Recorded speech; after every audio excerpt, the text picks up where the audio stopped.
Good morning. Good morning, everyone. My name is Kathy Blaze Jefferson, and I am the host of today's segment of What's Going On. Today, our special guest is Miss April Sheris. Welcome, April. Hi, Kathy. How are I'm you doing today? good. How are you doing? I'm doing good. It's finally feeling like spring, so it's sunny here where I'm at, and I don't know, it always makes me feel happy and full of joy, so I'm Yeah, doing good. and you know what? You have the perfect color on for it also. Yeah. Well, it's such a pleasure to have you here today. I was looking so forward to meeting you and learning about all that you do. I want to read your bio to our audience. April Cherise, a curator, luxury publishing strategist, and founder of Upland Studios, revitalizing publishing with bespoke NFT backed books and global storytelling. She has over 12 years in the industry. She integrates Web3 and blockchain to preserve high profile creatives' legacies. She also founded Upland Tea House and the exclusive Founders Edition NFT membership. April is a thought leader in Web3 publishing. She empowers BIPOC creatives and cements her influence and media and storytelling. Welcome again, April. Such a Thank pleasure to you. have That you was here awesome. Thank you for having me. today. So, April, first of all, I would like to ask, where are you from? I'm originally from Louisiana, so down in the South, and I migrated west to New Mexico, where I've been for over the past decade, so some years. Okay, okay. Do you mind if I ask what took you to New Mexico? My uh my husband, he got a job out this way at the time, and the whole family packed up and we came out Okay, this way, and that was the origin story of a lot of the businesses. Yeah. okay, nice, very nice. Just a different place. I mean, Yeah. that's why I was wondering what took you to New Mexico. So NFTs, I told you that I learned something new from you researching your information and learning about who you are and what you do. So I learned something new. Yay! It's always nice to learn something new. It I feel like is. the minute you wake up, put your feet on the ground, it's time to get out there and learn something new. I agree. I agree with that. Okay. So, pioneering NFTs. First of all, there may be a lot of people that don't know what NFTs are. We know we throw around a lot of acronyms. Let's explain to them what NFTs are. Yeah, yeah. So NFTs are non-fungible tokens. It's a really fancy word to say you have a digital piece of art, really. So just like you can go and buy cryptocurrency, an NFT would be a digital art that you would spend cryptocurrency on to have ownership of it. So Oh, if I decided that, or let's say Picasso had a digital piece of art, they can make it an NFT, call it an NFT, put it on the blockchain, and we can now buy pieces of digital Picasso artwork that way. okay, awesome. How did you identify the opportunity to merge into luxury book publishing with blockchain and NFTs? Yeah, I feel like it's a really untapped market, right? Because when we think of book publishing, we think of the traditional sectors. You know, you're going into your traditional publishing houses, you're going to get a print Mhm. paperback or hardback book, and then we put that on the shelves. And I think that that formula still works great. Uh-huh. Moving into modern technology and AI and new um, decentralized banking and finances, I think it was an opportunity for authors to say, well, you know, we're already having ebooks. Let's take it a step further with a digital Mhm. book. Maybe have a digital artwork, make your cover artwork, put it on the blockchain, and attach it to your physical book. And so, as an author, every time that book sells, you will actually earn a royalty. Oh, wow. Whereas now, if you're an author, once that person buys that book from the bookstore, if they decide to sell it to someone else or sell it to a local mom and pop bookstore, you don't get a royalty from that. So, That's true. yeah. That is Wanted to just true. have an opportunity where authors can continue to get a see a return on their investment when they're writing books. That is awesome because you know what? I've co-authored a couple of books, and it's really a lot of work. You're putting your heart and soul into these books, and you write it, and they buy them and that's it. Yeah. Yeah. So I love that idea that they're monetizing their work. Yes. It's always out there. But before we get into monetizing, what inspired you to position Upland Studios as a leader in the NFT back storytelling? Yeah, it's definitely a need, right? You know, there we don't have many publishers that have segued into this industry yet. When we first launched in Louisiana, we were kind of a leader or a trendsetter there in our home state. And so it kind of aligns with what we've already been doing. We are risk takers and we want to see if we can get the best opportunities for the authors that work with us. So, Okay, okay. And for a lot of us, this is new. I mean, we utilize social media, but we don't really take it to that level with our business. A lot of entrepreneurs.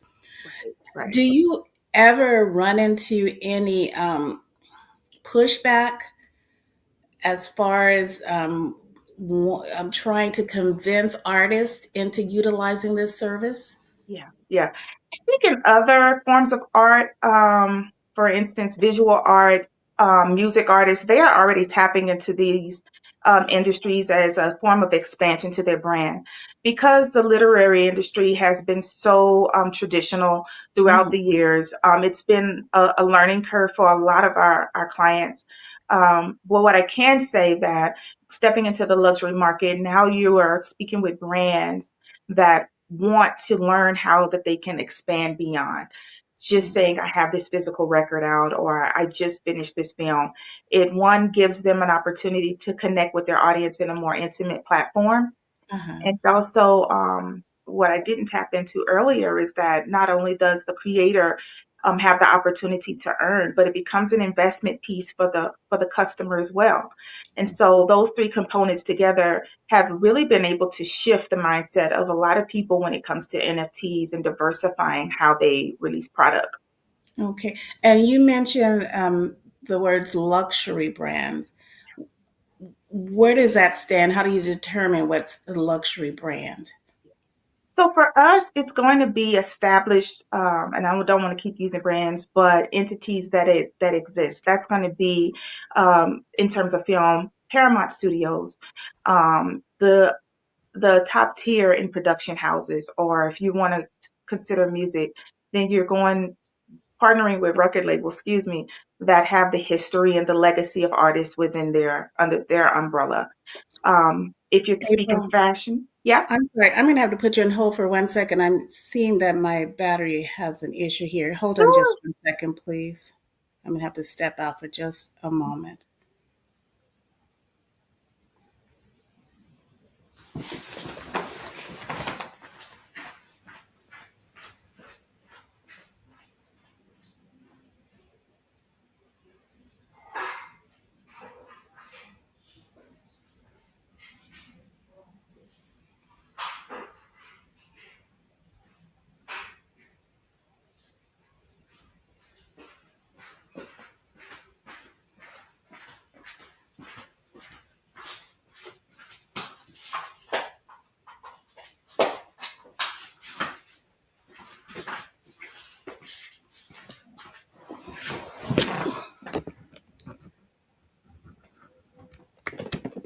My apologies for that. Oh, yeah. No, Didn't completely want it to understand. cut out on us. Right. But yeah, just to answer your question, for us, it's really dealing with the companies in film and music that have the legacy. They have the legacy artist that's already under their umbrella. And I believe in when it comes to traditional publishing, that may look like an author that has a large following or an engaged audience Hmm. behind their name. So yeah. Okay. Have you leveraged NFT backed books to elevate Upland Studios within the luxury space? So it's we just started this project late last year where we're getting into the luxury space with them NFT back books.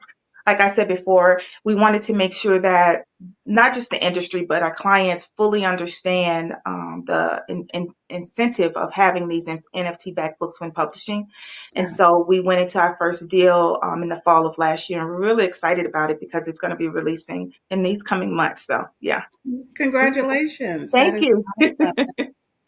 NFTs as a new asset class in literary investment. How do you educate your audience and high net worth clients about NFTs as a long-term investment? Yeah. And so going back to originally wanting to make sure that everybody understands that it's just about leveling the playing field.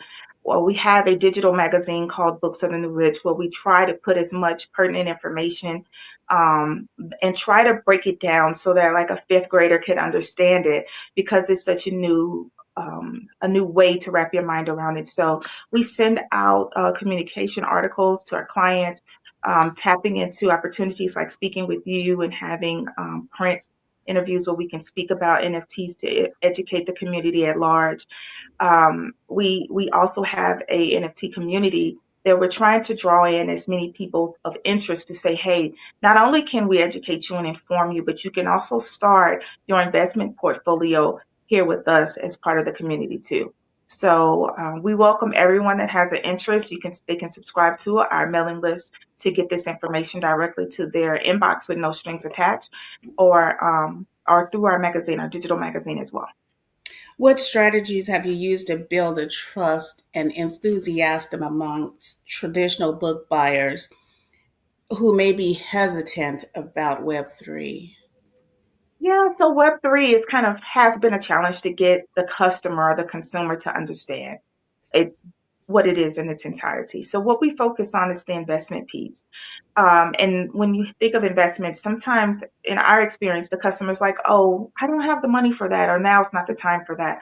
But the beauty of an NFT is that in small amounts, you can make something a $20 investment into something, and over time it accrues value just like artwork does. And so Mhm. now just letting them know that hey, you are getting something from a author that you are passionate about and that you believe in, but now you have an opportunity to earn an investment from this purchase as well. And that's been the most exciting thing for a lot of our customers, is knowing that, man, I paid what, $24 for a book, and Mhm. each year it's not just sitting on my shelf collecting dust when I put until I pull it out again. I'm actually earning something that I could possibly leave to my children.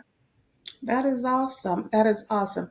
So, with the NFTs, are you saying that, okay, the authors have a certificate for their books, plus say if I bought one of the author's books, I'll also get a certificate? How does that work?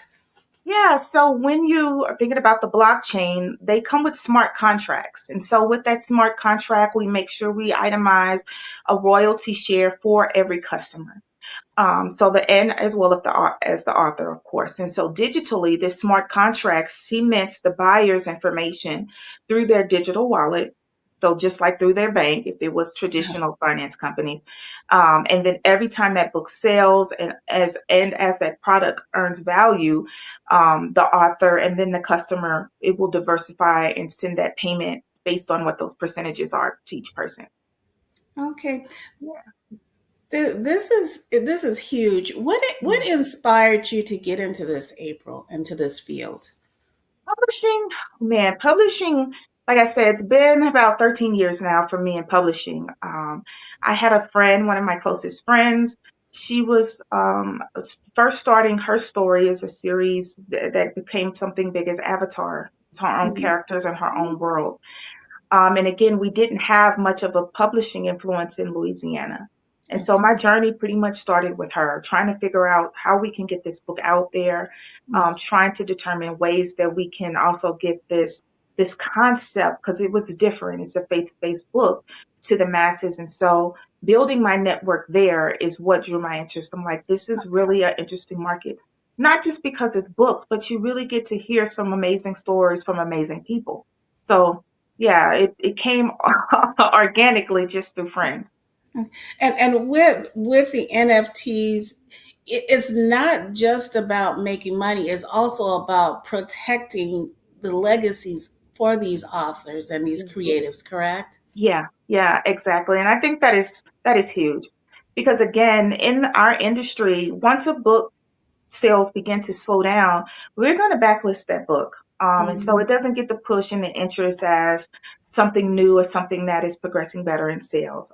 So the lifeline of books, once they die out, then kind of the legacy of that author dies out until they come with a new book or a new series. And so with this particular format, not only can you release the book and make money from your initial profit, you're building a community around what you're doing. So if you do decide that you want to put out something more, you have an engaged community that you are Mhm. directly tapped into already. You're not having to go back to your publisher and say, hey, what do you think about this? You're owning your product and you're owning your community. And the both of you are able to see the benefit from the residuals of that. Right. Because, we hear all the time how creatives have been taken advantage of, and they've Yeah, lost ownership of certain materials, or if something happened to a creative, the family has a hard time taking access to those items. yeah, So if something like that happens, how would how does that work with the family members? yeah. Is that something you're able to speak on? Yeah, so what I will say is typically if that person passes on, it comes down to who owns the copyright for that Mhm. product, right? And if it lies with the author, if they do not take the necessary steps, before they die, then that copyright ends with that person. Um, Okay. you in what we're doing now in our industry, you do have the way to kind of like with your bank, now you can have your own checking account. You can say, well, these people, I'm gonna add these people's names to my checking account, Right, and they right, have X, Y, and Z rights. And so with NFTs, you have that capability to do that on the blockchain because you have a digital wallet, and it pretty much is its own financial institution. And so you have right, access to that way. right. Because if you think about it, when the government gets a lot of unclaimed monies, and I'm sure that happens in the creative world also. These non-tangible and tangible items Yeah. get left in the hands of individuals that they don't belong to. Right. So Right. having these NFTs certificates and things like this is very beneficial Yeah. to our creatives and their legacy. Yeah. So why would you tell our um, for BIPOs, for people of color storytellers, Yeah. to have ownership in digital publishing and blockchain? How would you let them know the importance of this? Because I mean, I don't know, technology and finance and all these, this is a bit much for some people, and it's like I'm a creative. I just want to do it the easy way. I hear that from creatives all the time. They don't want to be involved in all that. Yeah, yeah, I hear that all too many times as well. I think what one thing that I want to tell creatives is that build a team. Early on, build a team around you, someone that can help manage this, someone who's going to be able to create graphics for you, someone that could publicize you. Start building that team at the onset of your career because it will become too much. And Mhm. when that time comes, we are able to communicate to your team on your behalf. Mhm. And I think that will kind of take some of the stress off of it because if you just want to focus on creating, then that's Right, that's what your strong right, suit is, and we want you to stay in that zone. But we do want you to make smart financial decisions too. And so, if it right. takes having a team around you, then that's going to be the best thing you can do for your brand. From that point on, if you don't have a team, then I would strongly suggest that you at least start speaking with a financial advisor, right? And Wonderful. because you have somebody that can speak to you and help you understand finances, they can bring us in, and the three of us collectively can help you understand it to build a portfolio. So this industry for you isn't just about NFT certificates. I mean, there's a huge finance piece to it that you're dealing with as well. Yeah. Yeah, I don't have to touch on the finance too much, other than educating them and letting them know that since we're going down this journey, let's bring in your advisor so they are aware that this exists. But as you know, for me, working with BIPOC creatives is going to always be a passion of mine because we're underrepresented anyway. That's So true. being able to make sure that everyone starts their career strongly, especially in the literary industry, it's going to be something I'm always going to be standing behind and willing to take the time to make sure they understand what's happening. And speaking of that, what challenges have you faced while advocating for diversity and inclusion in blockchain publishing?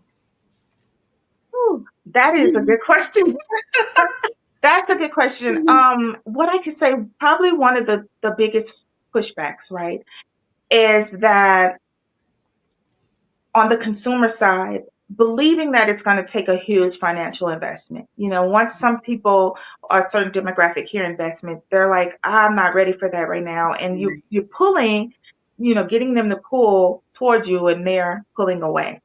Right. On the other side is there are gatekeepers, and they are going to advise you if you don't have Mhm. 10,000 plus, then you may want to sit this one out. And Uh, so it's important that everyone understands that you can still participate in this landscape without having 10 grand, significantly lower numbers. And that's the biggest and the hardest challenge is getting both sides to agree that we belong here and we should have a seat at the table. right, right. Because there will always be those gatekeepers. Yeah. Because they see across that gate, they see what's out there, Yeah. but they don't want us to see what's out there. Right. Building a community and ecosystem around NFT storytelling. Can you discuss the importance of community building in NFT publishing and how it impacts Upland Studios' growth? Yeah. Yeah. I think that community ties back into a question you just asked me, and that's how are we educating people? Because of course we're only going to reach so many people, but the community has been the biggest marketing engines in educating people because they are experiencing it. They're walking in the shoes that a lot of people have interest in already. They're able to Mhm. say, "This is what our experience is, and this is how it's helping us." And if you don't know, feel free to reach out to me. So Right. having that community really has helped us educate people, people who were kind of on the fence of wondering if this is something they should do or not. That community has been able to at least bring them in, even if they haven't started investing yet. They're Mhm. understanding and being able to wrap their mind around a concept so that once they're ready, and they are eager, once they're ready, then they can take off running. Okay.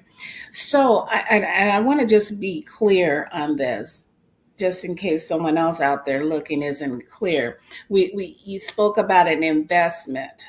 Mhm. What does that initial investment look like, and what is the purpose of that initial investment? So going back to traditional books, right? You buy the book is $24.99. You buy it on the shelf and you go home and you have that product and it becomes a collectible on your shelf in your home book Mhm. library. What we're doing here with NFTs, you're taking the same $24.99, and not only do you walk away with the book, but you walk away with this digital cover art. So Mhm. just like you have art galleries and people hang art on their walls at home, digitally you can collect these digital pieces of art. And as those digital pieces of art accrue value, Mhm. so does your bank account. So Mhm. you pay $24.99 or whatever the price of the book that you're buying that's backed by Uh-huh. NFT technology. And you walk, and let's say the author has agreed to every customer, we're going to give them 2% of sales, right? So every time that book sells, your bank account is going to see a 2% increase Mm. just from a $24.99 purchase. Okay. But it also takes it a step further because if I'm a fan of um, I don't know, let's say Beyonce got into NFTs, right? If I'm a fan of Beyonce and she wrote a book, not only do I have her book, but by buying and making this investment into the NFTs, she decides, hey, everybody that's an NFT holder, I want to invite them to have dinner with me. So now I have exclusive access without having to pay $800 to go to the concert or Right. whatever those tickets are, right? So, you use these NFT tokens. They come with more than just the product and the investment. Now you're able to connect and have a closer relationship that the average consumer won't have with some of the biggest people in film and music. Wonderful, wonderful. April, your role as a thought leader and global storytelling and Web3 innovation, what has been the most rewarding sus- um, aspect of pioneering NFT backed luxury books for you? Thing is seeing that light bulb cut on when you're talking to people, right? Because we do get a lot of inquiries from writers who want to know, is my book good enough, right? And I always Mhm. say, of course, there is a buyer for every story out there. But that's Right. not enough for some people, right? Some people want to know, how will my book make an impact? And being able to connect them, to connect their story, not only to a greater audience, but something like we've spoken about the entire time today, connecting their legacy to something that will finance their future. Yeah. Seeing that light bulb go off in their mind when they finally get it is honestly the biggest return on investment that I've ever gotten. Awesome. That is awesome. How do you see your leadership shaping the future of digital storytelling? I'm hoping that it will open up more opportunities again for BIPOC creators, not just with books, but being able to see storytelling across the mediums, right? The medium. So that's seeing NFT back books, NFT back films, sorry. Mhm. Also in the visual art space, I want to be able to say, well, hey, we have a book and we have this talented local artist we want to connect it to. And so now the author has a new form of collaboration where we are financing the futures of a local artist as well as a local author. So being able to bridge storytelling and make and financial investments for both creators is something that we really want to see going forward. Wonderful. What advice would you give to emerging creatives looking to navigate the intersection of storytelling, luxury, and blockchain? I would say trust your instinct, right? Because in any of these creative industries, you're going to get a lot of no's. You're going to get a lot of people that want to change what you've created. So trust your instinct. If this is the final project, present the final project. And if you get a no, don't be afraid to get the second no. Keep going Mhm. until you find the right person that's going to collab with you. Because some people don't get it yet. They're not going to see the value in what you've created. And so I would tell them to keep going, trust their instinct, and know that there's always somebody ready to work with you. Do not buy into the idea that you've been shut out or you're ahead of your time on anything. No, there's always somebody ready to work with Wonderful. That, you know what? That's perfect advice for any industry. I love that. you. Thank you. Thank you. So, April, are there any last minute tidbits you'd like to add in regards to NFTs? Yeah, consider joining the NFT community. We called it the Founders Edition.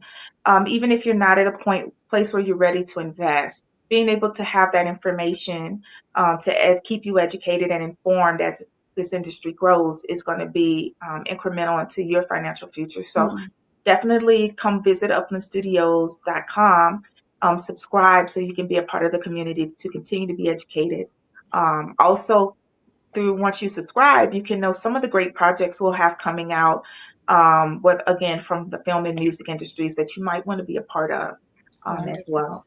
Wonderful. One other thing that I didn't touch on, and I meant to say this earlier, and I apologize, is that we're also big on intentional living, right? Because we all live in such a fast-paced world Yes. that days seem like hours now at the time that things are passing by. So, as part of the studios, we do have Upland Tea House, and it's our intentional living brand to take a moment of your time, sip the tea, and get clarity before you start your Mm, day. So, Upland Tea mm. House is a part of that. Well, at the same website. So, And I have to ask this question too because we're talking about technology and electronic books and media, and there's still the ones that, oh, you know what, I just like a hard copy. I just want the hard copy. What do you say to those individuals? Because there's still a way that they can still take heed to all this information that you're given, even though they prefer to produce and create and purchase hard copies. What do you say to those individuals? I agree. I'm the same way. I still love a hard copy. It's nothing like being able to pull a book out at home under a blanket and read on quiet Sundays, right? And so for us, we do produce the physical copies so as well. So those that want, that's an option. It's an opportunity to still have that, and but as well be able to secure your financial future with the digital form. So Oh, yeah. Yeah, wonderful. we definitely still produce the physical books as well because Yeah, you can't trade that. You just can't get rid of a physical book. right, right. And we're talking a lot with creatives. Is there any way of bringing in? I know everyone wants trying to get rid of the libraries and things like that. Is there any way of bringing them in any way of being a part of this, or I mean, is there any thoughts of that? Yeah, so just to make sure I'm understanding, the ones that want to get rid of the home library are the ones that already have a home library. The ones that already have one. Okay.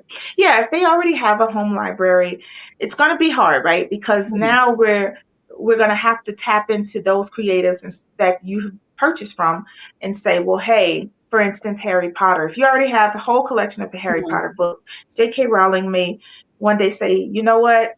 For every book I have out there, I'm coming out with an NFT cover art version. It'll be different from the cover that's on your physical book, but it'll tie in a unique way to something that's inside of every story. They can still purchase just that NFT, and it Okay. won't connect to the physical copy, but in in a different way, it connects because now I have something digitally that's relative to something on my shelf. So Okay. it does have to change forms a little bit, and we do have to get those authors to produce something more. But in the future, I think it's coming. Yeah. Wonderful, wonderful. Well, thank you. It was such a pleasure to have you here today. Yeah. I'd like to also ask how your experience has been working with Swagger Magazine. Love them. I love them. They communicate well. They make sure that and I can have a lot of requests sometimes. So they make sure that every I is dotted and every T is crossed. I'm just so excited to work with the brand. I'm looking forward to everything we're going to do going forward this year. Wonderful, wonderful. Thank you. It was such a pleasure to have you here. Again, April, where can our audience reach you? Anyone that wants to be involved in the community or just need to get in touch with you for more details, where can they find you?